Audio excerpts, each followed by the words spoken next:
Binigyan ka ng asawang good provider, pero no surprise, no flowers, no chocolates, no efforts, no dates, just him being a good provider.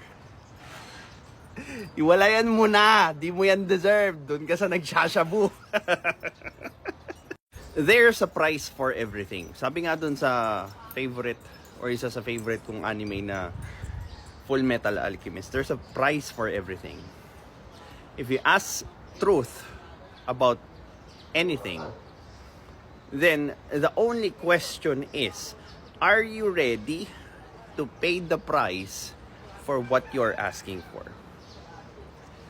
Marami kasi yung nagiging unrealistic na yung expectations nila pagdating, lalo na pagdating sa relasyon.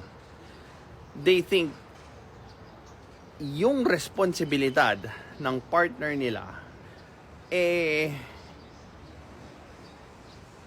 gawin silang masaya all the time, all day, every day. But they never realize the price that the person needs to pay for that to happen. And of course, for you who is asking for that perfect guy, perfect moment, perfect life, so on and so forth,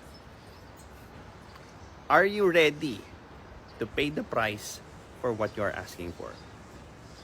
Well, this is your lifestyle coach, Mark. You could book a free clarity session so that we could check if we could work together towards our goal. Have a good day.